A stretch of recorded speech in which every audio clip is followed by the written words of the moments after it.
And is it a medical miracle? We reveal a possible answer to diabetes next. But new tonight at 11, the problem solvers are the first in the lab as scientists work on a possible breakthrough treatment for diabetes. But this is no ordinary breakthrough. Stephen Cooper shows us it begins in our own backyard. 69 pills a day. It's become a way of life for Linda Hambleton. I wouldn't say I have good days anymore. I'd say I have better days. She's a type 1 diabetic who's had just about every complication you can imagine. Just look at her medical history. She's had 3 strokes, 3 heart attacks, and 22 eye operations after suffering temporary blindness. She's had a pancreas transplant, which did not work, and a kidney transplant that did. I have my mother's kidney, her left one. It's her left one on my right side. She's had 2 toes amputated. She eats mostly from a feeding tube. She has neuropathy throughout most of her body, which has left her in a wheelchair because she's numb from the waist down. I just hope that people know that it is possible to suffer from absolutely every complication that this disease has to offer.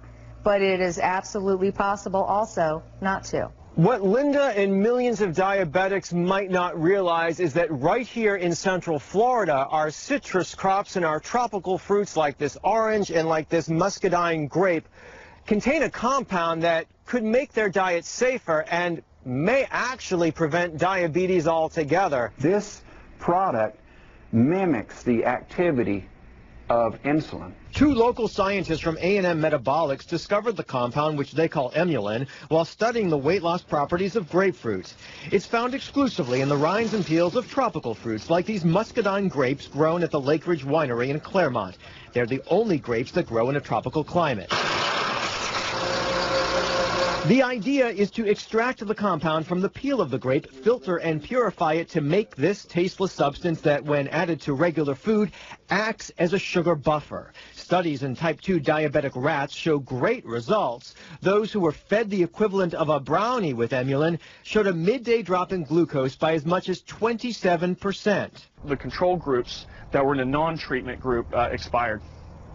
The rats died. Right, the rats died. Emulin works by reducing the amount of carbohydrates absorbed after meals and the amount of glucose manufactured by the liver. It also speeds the removal of excess sugar from the bloodstream. It's not a sweetener or sugar alternative. Think of it as an additive that could be used by mainstream food manufacturers. It would be like putting folate in bread or vitamin D in milk. That's why we do those things, so that those foods have a greater benefit to us. While the scientists are confident Emulin can make eating safer for type 2 diabetics and perhaps reduce the onset of diabetes altogether, they're hopeful but not sure yet about type 1, the type Linda suffers with.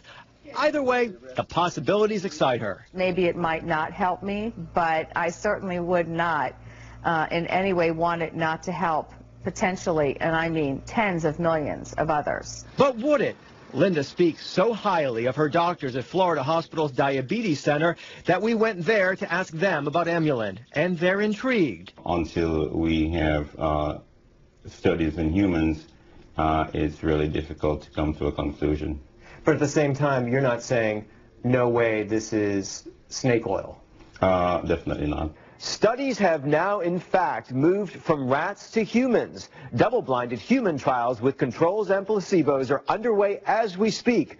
Results should be out within a few weeks. Stephen Cooper, Local 6. And the scientists tell Stephen if the product is approved by the FDA, it could be on the market.